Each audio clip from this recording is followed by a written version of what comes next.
Project to be commissioned with a modern signaling system called the communication-based train control signaling system.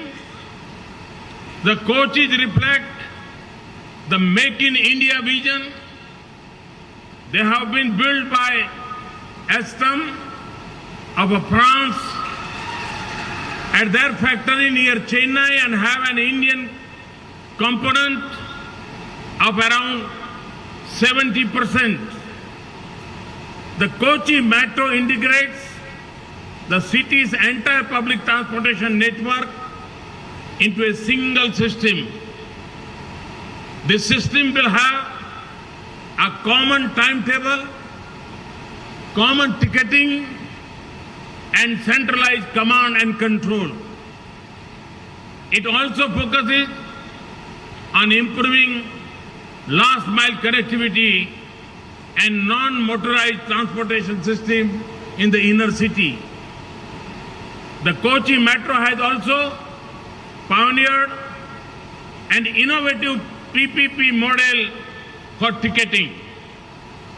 Indian banks and financial institutions are being invited through a bid process to invest in an automated fare collection system.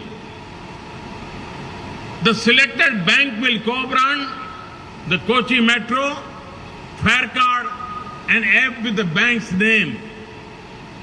I'm informed that this Kochi One card is a multi-purpose prepaid contactless RuPay card which can be used to travel into the metro and also like a normal debit card.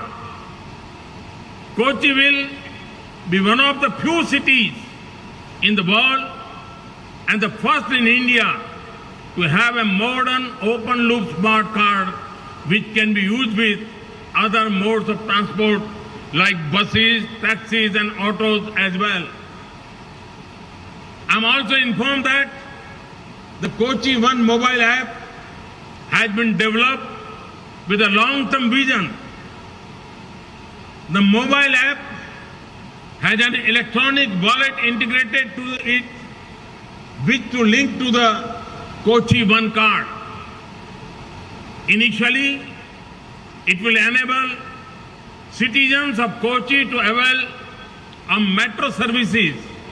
In future, it will fulfill all the travel-related requirements, regular payment needs, and provide city and tourist information. Thus, it is a good example of an e-governance digital platform. Another noteworthy aspect of this project is that nearly 1,000 women and 23 transgenders are being selected to work in the Kochi Metro rail system.